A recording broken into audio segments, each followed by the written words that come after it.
চলুন রান্নাবান্না করতে করতে শেয়ার করি আমার জীবনের বিশেষ কিছু অতীতের কথা। আমরা না নিজেদের প্রিয়জনকে সবসময় ভালোবাসি। মনে হয় যেন চোখের আড়াল যেন সে না হয়। নিজের আত্মীয়-স্বজন থেকে শুরু করে মা-বাবা, পরিবার-পরিজন, নিজের মনের মানুষ সবাই যেন আমার চোখের সামনে থাকে। কিন্তু কখনো কখনো আমরা এত ভেঙে পড়ি যে মনে হয় যে সে যদি হারিয়ে যায় তাহলে আমি কী করে বাঁচবো? তাহলে আমি কী করে থাকবো? এই প্রসঙ্গে আপনাদের এই একটি কথা বলি।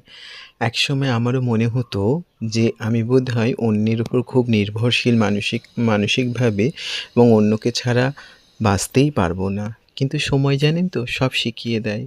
সময় শিখিয়ে দেয় যে কীভাবে বাঁচতে হবে, কীভাবে লড়াই করতে হবে, কীভাবে তুমি তোমার পরিবার-পরিজন ছাড়াও তুমি কীভাবে ভালো থাকতে পারো, সেটা সময় কিন্তু শিখিয়ে দেয়, জানেন তো?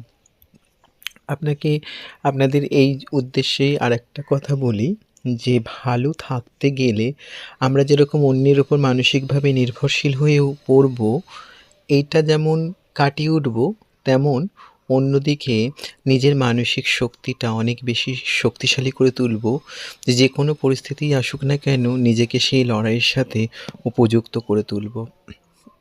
কারণ সত্যি বলতে গেলে যে আমরা যখন নিজেদের প্রিয়জন, আত্মীয়স্বজন, নিজের পরিবার, নিজের স্বজন হারাই অনেকেই ভেঙে পড়ি। কিন্তু পরিস্থিতি আপনাকে সঠিকভাবে শিখিয়ে দেবে যে কীভাবে নিজের জীবন, নিজের কার্য, নিজের একা লড়াই নিজেকে শিখতে হবে। হয়তো সেটা আমরা অনেকে খাপ খাইয়ে মানিয়ে উঠতে পারি না বলে ভেঙে পড়ি কান্নায়।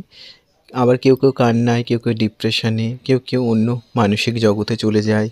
কিন্তু এইসব প্রতিবন্ধকতাকে যদি হেসে খেলে নিজের জীবনযুদ্ধের একটি অঙ্গ বলে মনে করি, তাহলে কিন্তু আর আপনার কান্নাও পাবে না, আপনি কষ্টও পাবেন না, আপনি কিন্তু ভালো থাকবেন। ভালো থাকার সহজ উপায়ে এই গল্পের সাথে সাথে আপনাদের বলি, আমার শর্টসগুলো কার ভালো লাগছে, ভালো লাগলে কমেন্ট করবেন, লাইক করবেন, শেয়ার করবেন, সাবস্ক্রাইব করবেন এবং চ্যানেলটার পাশে থাকবেন এবং আমার সঙ্গে সহযোগিতা করবেন। যাই হোক, আপনাদের আরও ভালো শর্টসের জন্য তৈরি হচ্ছি, যেখানে আপনাদের আরও ভালো রাখতে পারি।